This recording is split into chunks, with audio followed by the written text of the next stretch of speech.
This video will show you what you can do with your survey results in the AYTM platform. You'll learn how to access and navigate your survey results, export your data for offline use, how to filter your results, and create and share reports. Let's head to the AYTM platform to check it out.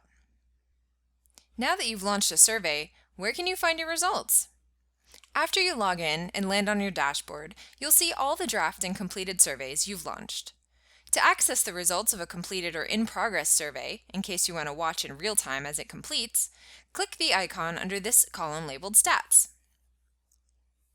So here they are. Anytime you visit the survey results page, you will automatically land on the default report called Original as Fielded. This report can never be deleted, damaged, or otherwise messed up. If you make changes to it, it will revert back to the original state when you log out. Let's explore this page a bit. From the top down, there are a few things to point out. This info bar contains some basic details about your survey, such as how many responses you received, when it was completed, some actions you can take on the current view, and quick access to certain kinds of responses if you ask for them, such as open-ended comments, images, and videos. You may also see a link to the Personality Radar report. This is your survey ID in the top corner in case you need it for support. And of course, below is the full breakdown of responses you received on each question in your survey.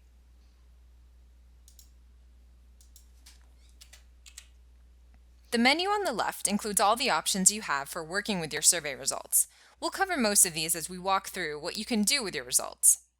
Note that we won't spend time talking about some of the advanced features available. We have other videos for that. Let's look at a few of the simpler menu items briefly.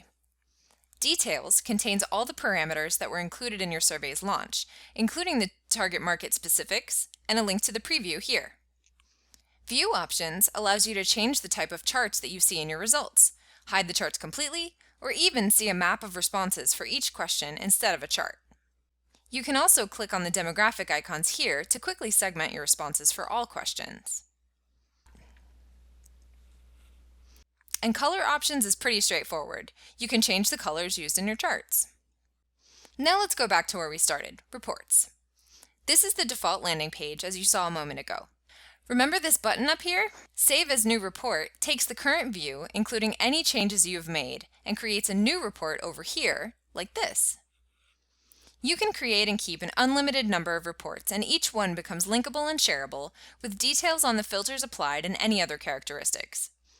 When you share your report with others, they will have access to view just this report, not all your data, and won't be able to make edits unless they already have access to the survey through their own AYTM account and your team.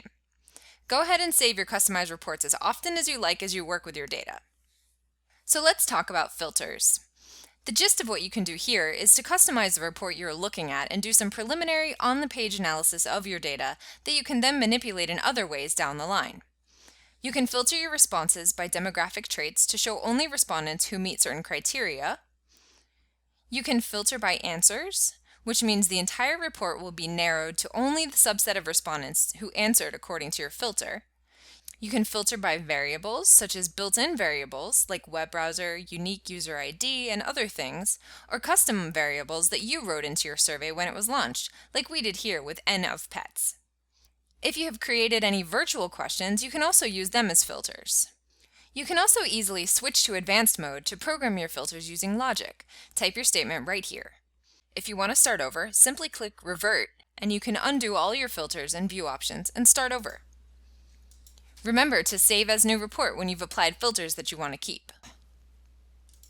Data Lab allows you to create virtual questions, using your data to look at questions you didn't specifically ask in your survey and automate analysis right on the results page. We cover virtual questions in detail in a few other videos, so be sure to check those out. The Analysis tab is where you can find quick access to significance testing or correlation scans based on the current report, including any filters, virtual questions, or other modifications you've made. You can also download the raw numbers if you prefer to perform your own analysis offline. All three of these tools provide you with a spreadsheet download. Export is your pathway to a variety of downloads of your report. You can also download a file ready for import into an Excel file or JMP with coded map, which means it has a key for interpreting the raw values in the file itself. You can also download a file ready for import into SPSS or JMP. The last one, PowerPoint, has a gearbox in addition to the download button.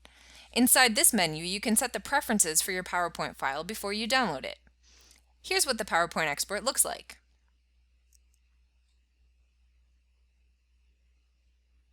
The last item in this menu, Turf Analyses, will get a whole video on its own. It allows you to run an analysis on total unduplicated reach and frequency of products or options presented to respondents. For now, just know that you can easily select the question that contains your criteria and export a turf simulator as a pre-formatted spreadsheet. The blog widget is a neat tool for embedding a report into a website. You can play with sizes and settings and decide whether you want to share just the widget or link to the full report. Anyone you link to it will have view-only access. And finally, the print menu. It seems pretty straightforward here, but in addition to printing the results report, you can also print out the draft of your survey questions in a Word document. And that about covers the basics of working with reports on the AYTM platform. Thanks for watching. For more help with survey results, reports, or data exports, you can talk to us in chat or check out the help articles on the AYTM website.